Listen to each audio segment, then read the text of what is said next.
Hello, my renegades. Welcome back to Rogue Radio. My name is Sarah Jane, and today is a PEDO-FILES episode. Before I get into this, if you are triggered by any type of sexual abuse including children, especially children since it's called the PEDO-FILES, please click off of this episode right now. This is probably the most descriptive and unsettling and most disturbing thing that I have researched into, and I just don't want anyone feeling like they're in danger when they listen. The reason why I chose to talk about pedophiles is because they need to be stopped. They need to be exposed, and in particular, you might know somebody that actually listens to this band, and maybe you could say, oh, well, that person is a pedophile, maybe you should stop listening to their music, sort of stuff. I don't know. It's just, I want people to know who's good and who's bad in this world. And anybody who exploits a child for sexual gratification and control needs to be exposed and needs to be talked about, no matter how uncomfortable it is. Because there are children out there now suffering from abuse like this, and maybe even worse. And I don't want to be the one that chooses not to say anything and turns a blind eye.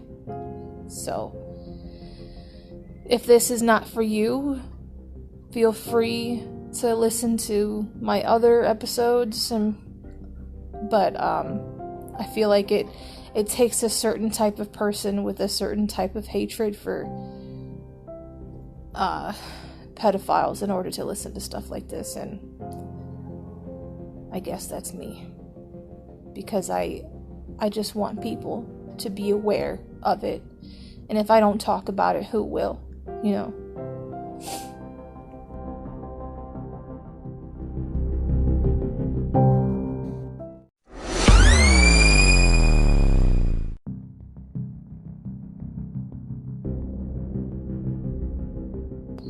Links will be down in the description below on how to reach me. Feel free to say hi. And thank you very much for listening.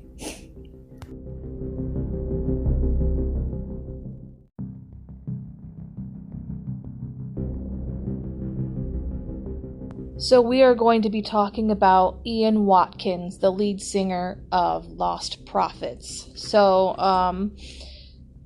I was actually not at all interested in investigating in this until I ended up going on to, I think his name is Penguin with a Z and then a zero. Penguins Zero or something like that. And he started talking about the most evil celebrity in the world or something like that. He does a certain series about the most evil people. And he started talking about Ian Watkins.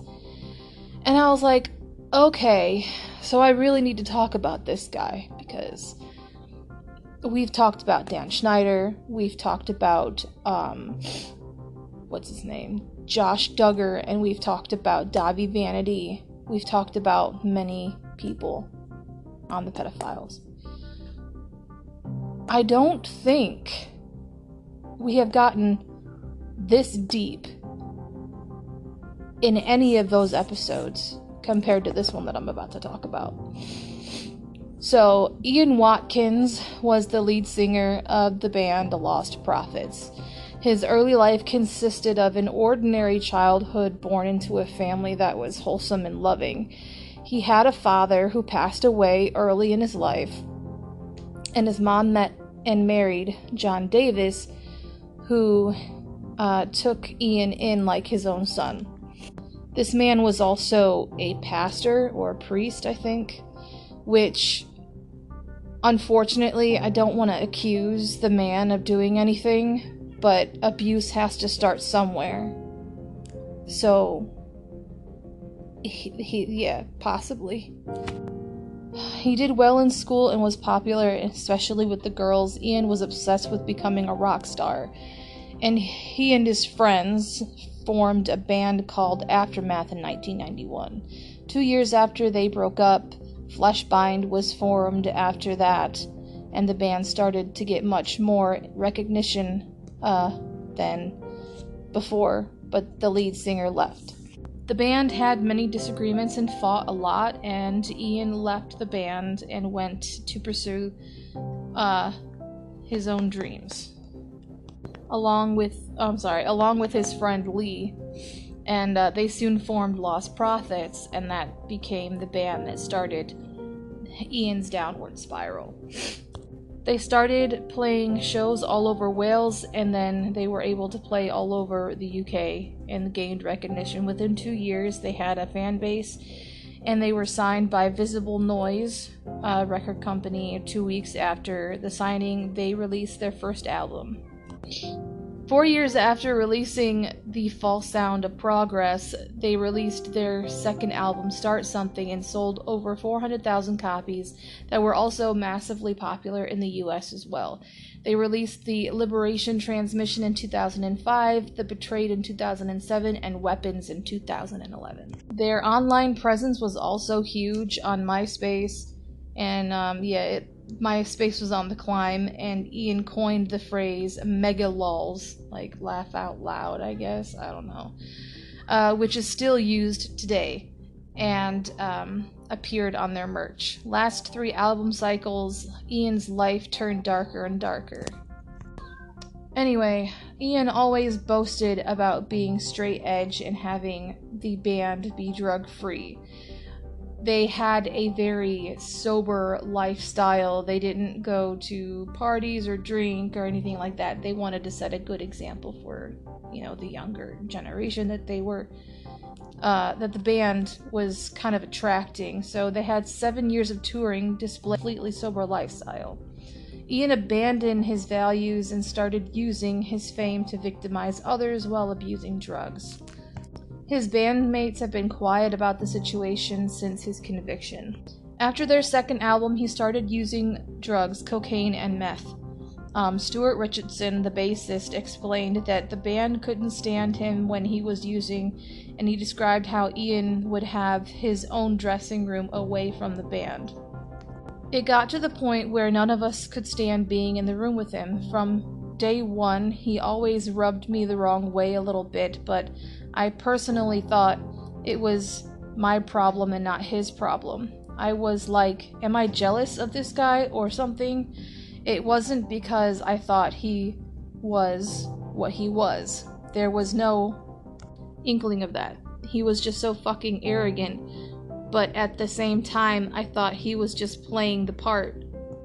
And he kind of was as well. I always felt a little fucking weird about it all, but at the same time, I just thought he was just being a rock star, and his brand of rock star was the douchey kind of rock star.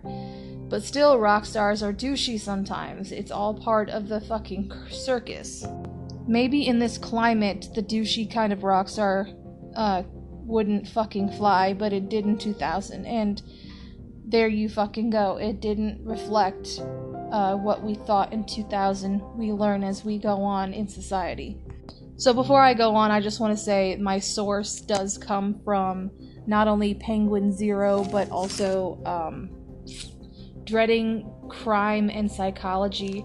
If you guys want to watch that documentary for a lot more information, that's where I got all this information from. But every band member swears that the only illegal activity they had witnessed was Ian's drug use, which they had actively tried to put a stop to. Each member recalls having multiple interventions and pushed him to sobriety, and truly were afraid that he would die from his drug use. Even on stage, he would have trouble singing the correct words.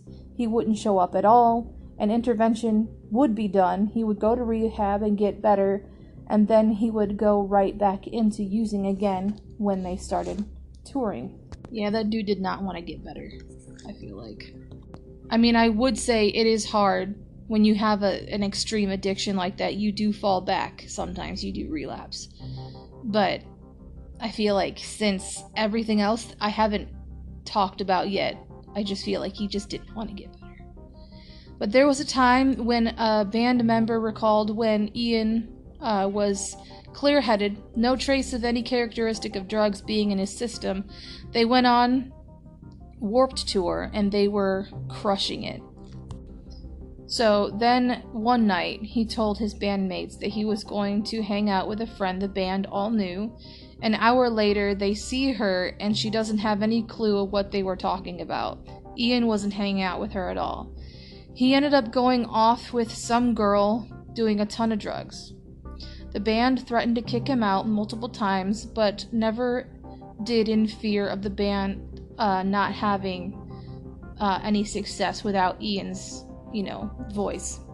So basically they just put up with this bullshit and refused to get involved with his habits and distanced themselves from him.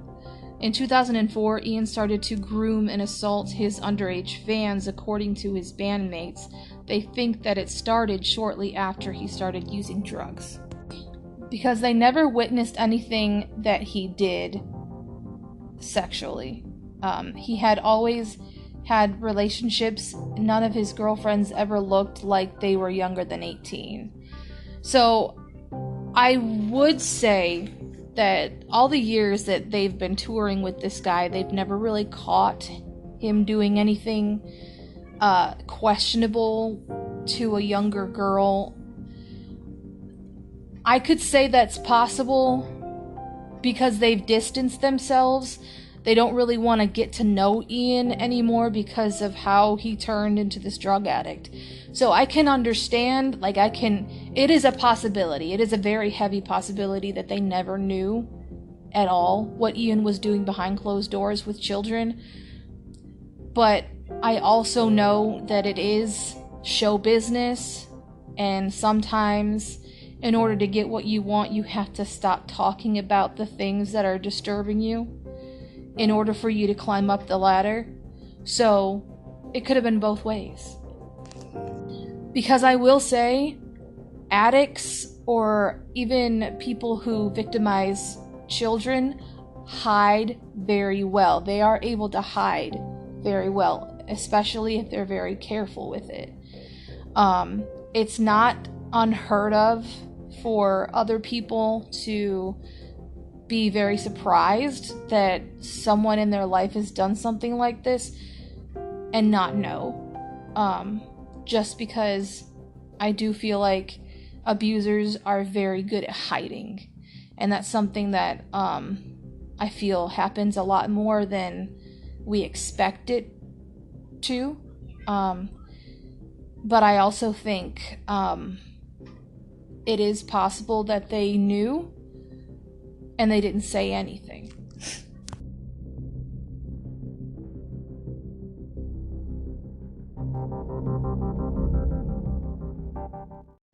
Okay, let me give you a break from this crazy shit. So here is my... Will you stop? You stop.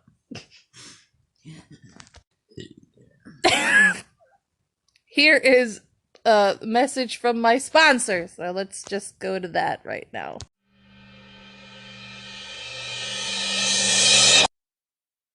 Hello, my renegades. If you haven't heard about Anchor by Spotify, it's the easiest way to make a podcast with everything you need all in one place. Let me explain. Anchor has tools that allow you to record and edit your podcast right from your phone and computer, and when hosting on Anchor, you can distribute your podcast on listening platforms like Spotify, Apple Podcasts, and many more. It's everything you need to make a podcast in one place. And best of all, Anchor is totally free.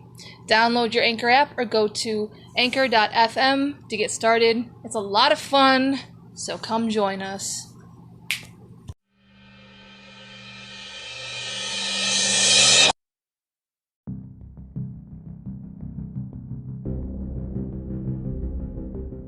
The crowds consisted of schoolgirls, and many of those girls were back. He started using his fan base for his own sexual desires, bringing a new girl backstage every night, each getting younger and younger. He loved the fact that they would glorify him and treat him like a god, and he delighted in seeing how far they would let him go. Ian met a 16-year-old fan, had a brief conversation with her. He found out that she was a virgin, and he was excited to take her virginity.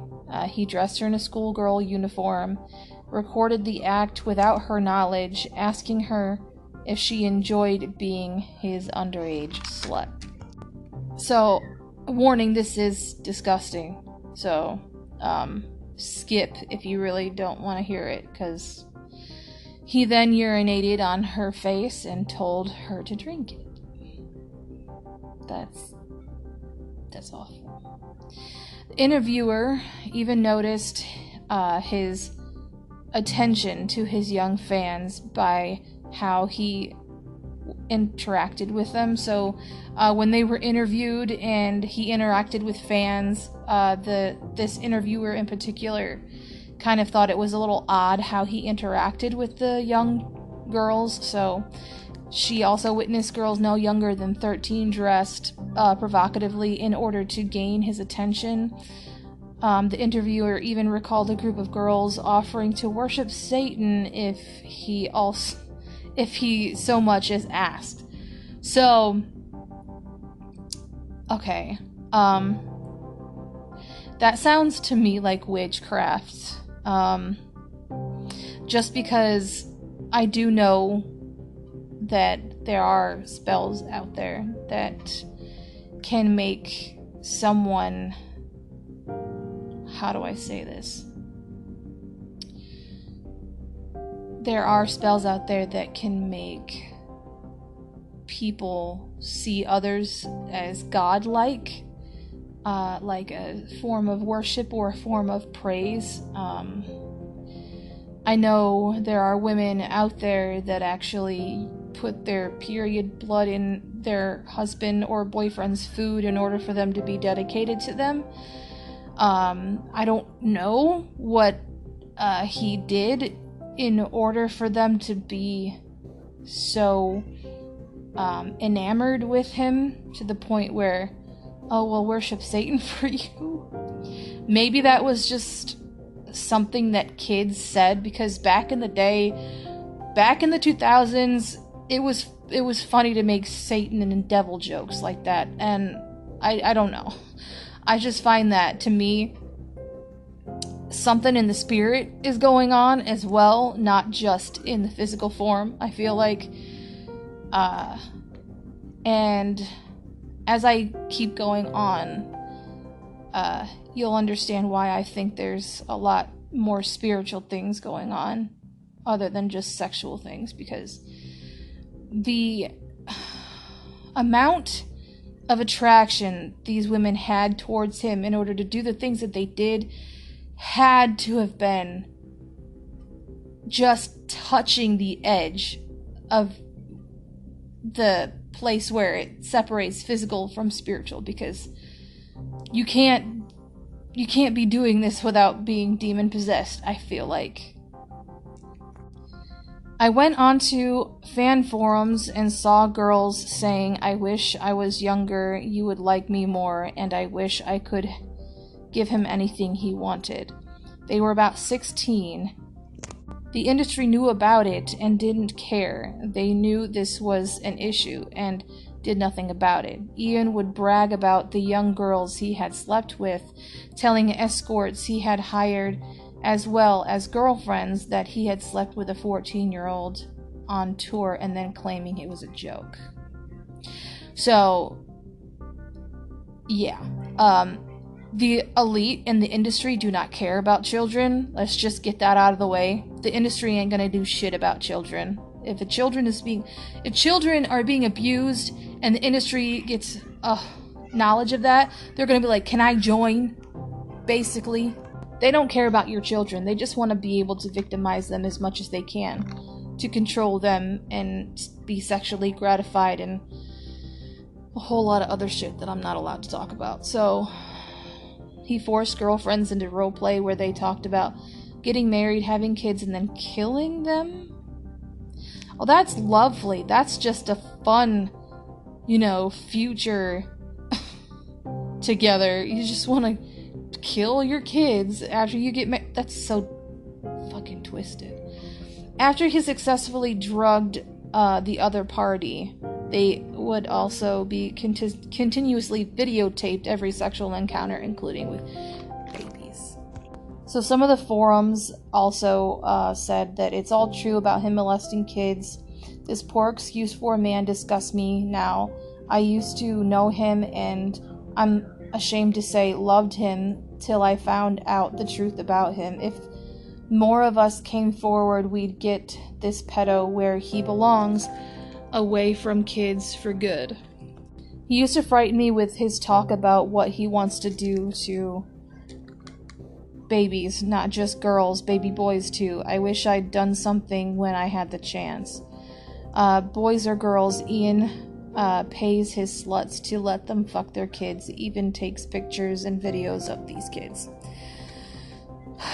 The stuff about him messing with kids is true too. Anyone he goes with who has kids has he's either done stuff to them or tried to. It happened to a friend, but he scared her into not doing anything about it because of other illegal things they'd done together. Unfortunately, I concur. I knew of at least one skank who was obsessed with Ian that she actually gave him her daughter to use your imagination for the rest of the disgusting details. Unfortunately, all of this stuff is true, and I'm having a hard time reading it now. Ian is a kitty fiddler. He has a child porn from Russia on his computer and on flash drives. Fact. Lots of girls and women who have sense don't want anything to do with him. The guy is a loser. Everyone who has had a lucky escape from him, he's evil.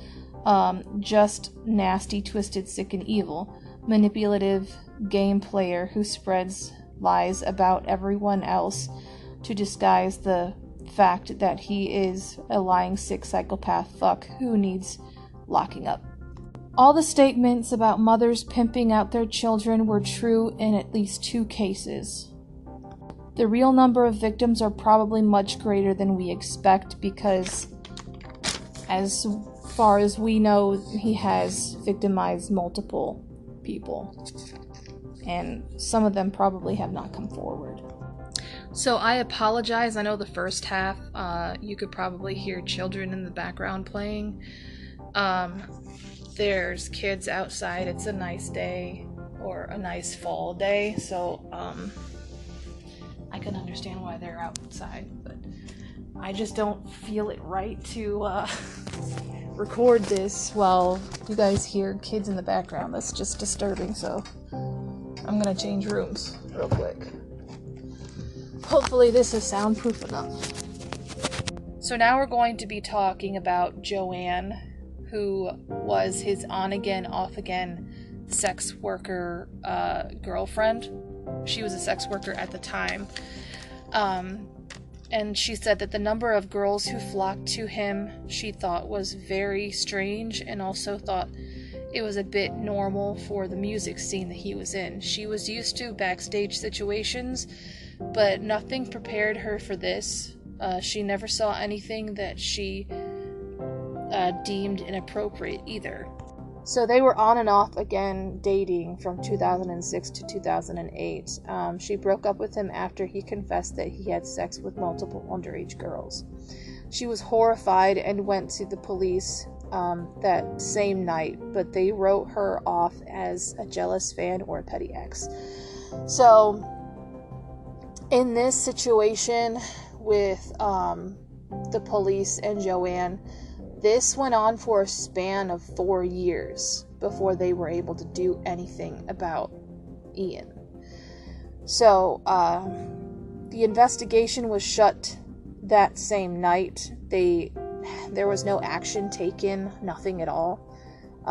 She told Ian this and he laughed. So she basically accused him and he laughed. Like, it was like he was getting away with everything. He became so much more confident that he wouldn't get caught. So, he was right, since it took a few years until the police took this seriously, even after given evidence. A year after the report, Joanne and Ian met up again and started having sex again. She was under the impression that the cops were investigating the case and found nothing. She had been wronged, of course. She considered the possibility that she got it wrong. That's why she went back to him. So she apologized to Ian and he forgave her. Ian shows her a video of a child being sexually abused along with photos. She wasn't wrong, and she finally realized that her instincts were correct. It made her ill seeing the content and went back to the police with her computer and phone. She reported him as a pedophile and told them that he had sent her the cops. Oh, okay. I don't know. I'm sorry. Sorry. She just told them that, he had sent her this stuff. Basically, that's why she brought the computer and the phone to the police, and the cops turned her away once again and told her that she was just a crazed fan. She wrote to his mother letting her know about her son's actions, and his mom accused her of harassment. She was taken in for questioning, and they believed that her accusing him of pedophilia was much worse than him being one. They told her to stop, but she had all the evidence, and she wasn't about to stop now. So, one of the reasons why I think that the police had such a problem with Ian, or such a problem with her, was because, for one, she was a sex worker, and I guess to them it would have been taboo for a sex worker to kind of accuse someone of sexual abuse. But the thing is, it's pedophilia, it's pedophile acts, so you should be able to at least investigate something like that, no matter who they are, you know what I mean?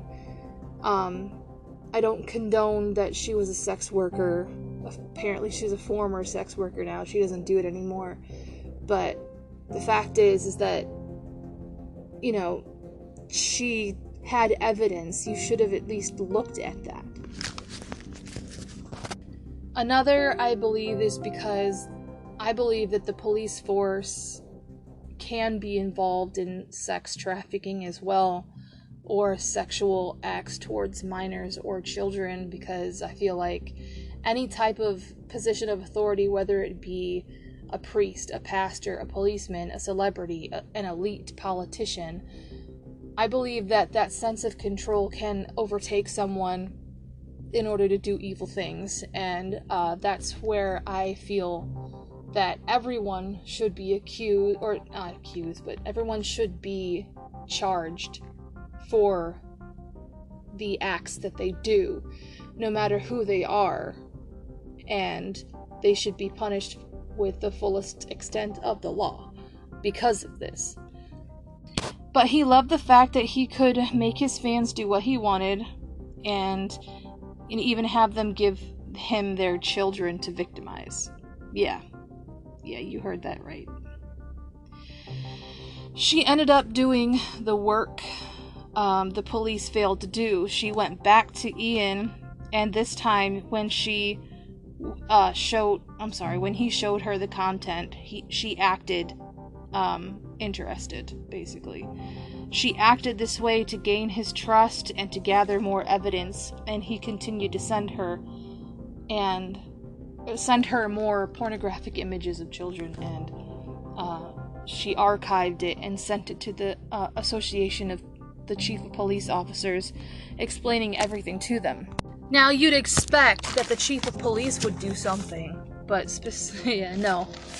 But she specifically told them that he had been raping a child on a regular basis with the mother's approval and assistance. Again, nothing was done, and she didn't stop, and knew that the identity of the mother, she knew the identity of the mother and who was subjecting her child to this abuse, and contacted the father of the child.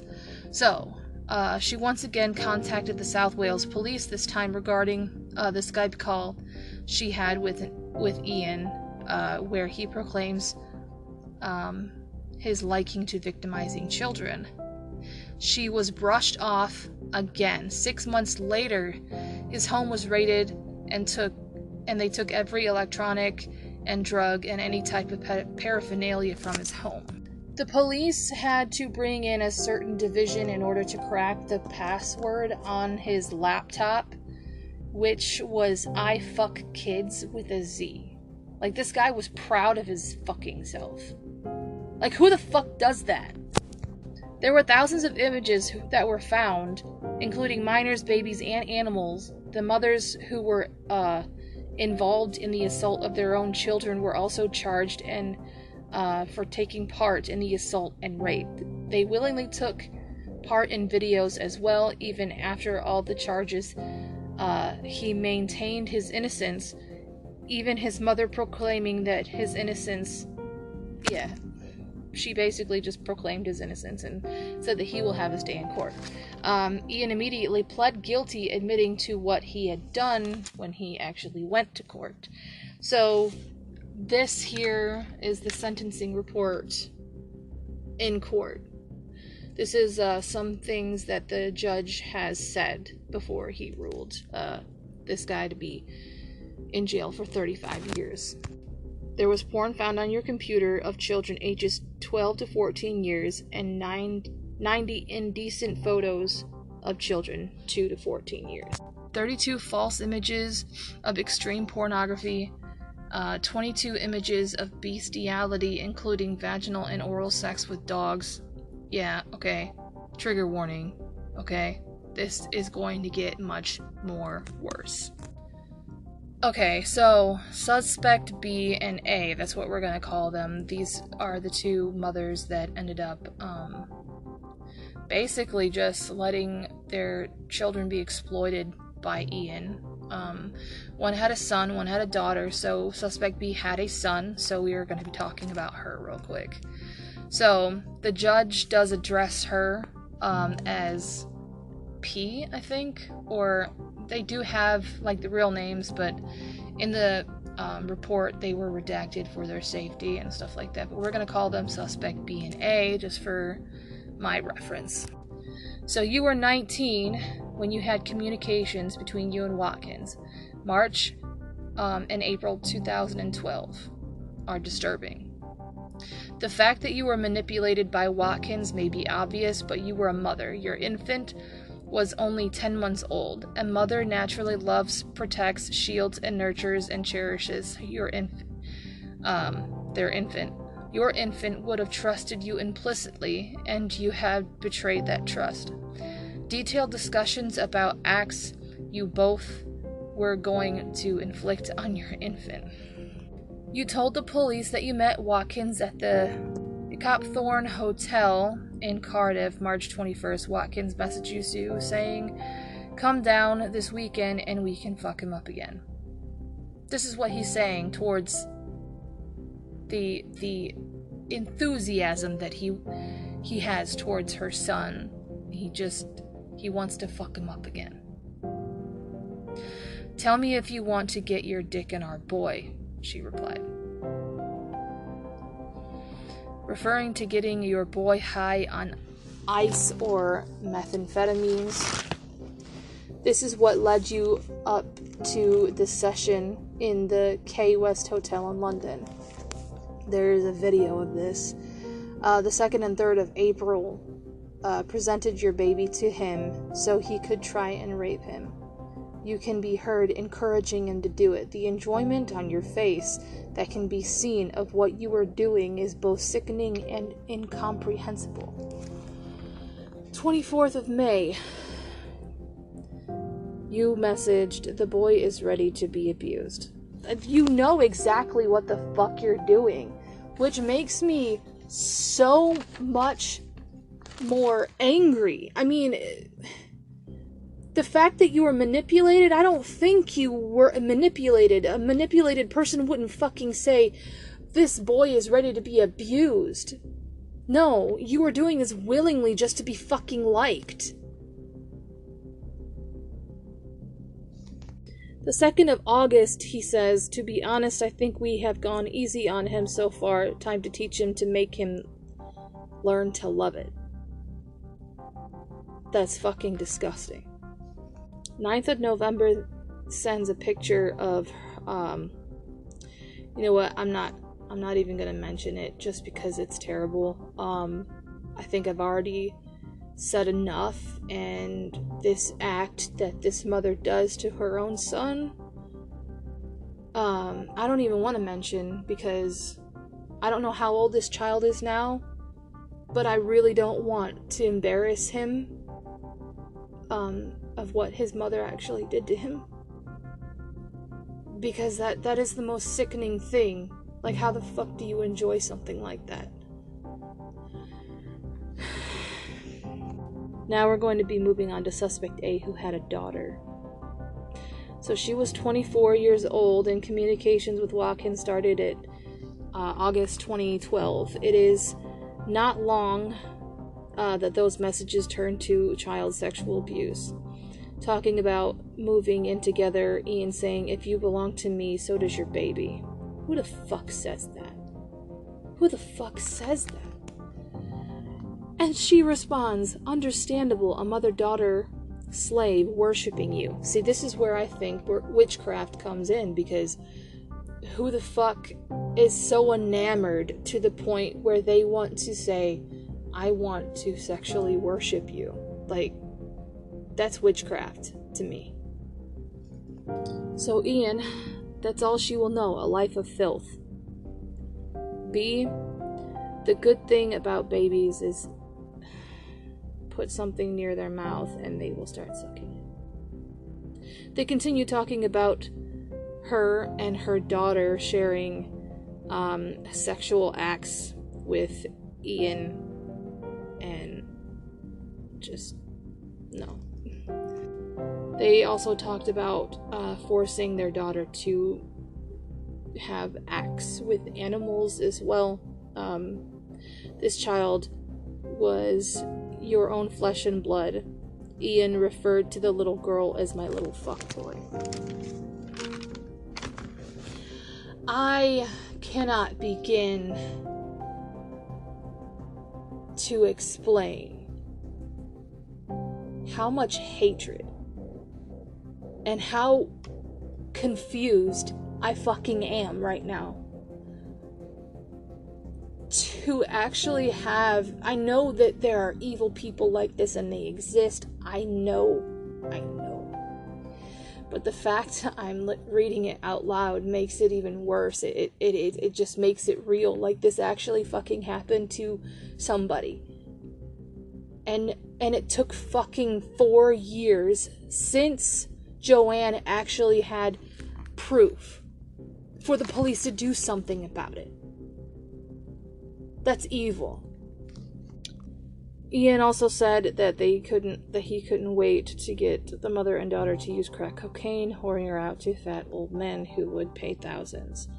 She needs to know that mommy and daddy don't love her, and that she just is only there to make us use your imagination, because I'm starting to get sick to my stomach reading it out loud.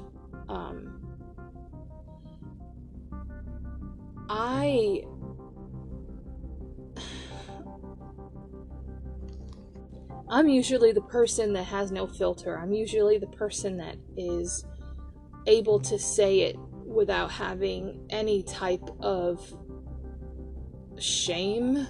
I'm usually the person that's able to say, what's on my mind or able to say the things that other people can't. Your phone? But I'm usually the one that's able to say these things. I'm usually the one that's able to say that this happened or this is what this person said and stuff like that in total brutal honesty. But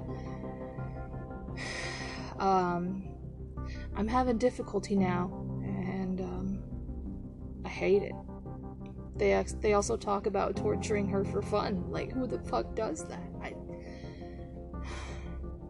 The suspect took pictures of the girl and sending them to Ian, and she also pleaded guilty to conspiring rape and assault. Both of them did.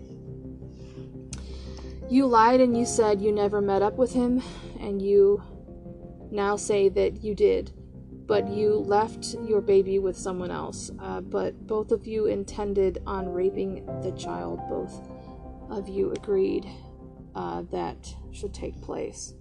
Mr. Watkins has displayed behavior of extreme sexual, emotional, and mental abuse, psychological abuse to children, both male and female, especially to his female partners. It is also my assessment that the child victims in this case appeared to be coincidental to his need to dominate and to test that of the extent of which his sexual partners would collude and participate in his sexual interests. The delight Ian has, this is his psych report, so he had delight when engaging in the most terrible offenses, his need to dominate any sexual partner, his corruptive influence on young females, his interest with drugs and sexual assault, interest in extreme porn, his lack of remorse and evidence of the phone conversations of guilty pleas. The passcode, which also needed a special unit to crack, of course, was I fuck kids, which is disgusting. The conclusion was made that he is an extreme risk to the public. No shit. Neither of the suspects at the time before they ended up doing stuff. They both didn't appear to have any mental illness, but at least one of them ended up having mixed personality disorder, either during the conversations that Ian had with her or after the psych evaluation. And so, yeah. And she used her daughter as a token for acceptance of Ian. And both showed signs of remorse in court. Which, to me, I don't give a shit. The damage is already done. I don't care about your fucking tears. The failure of the police, the drug raid, which was initially what got the police at his door and investigating everything, and then they found everything, and they found that everything that Joanne said was true.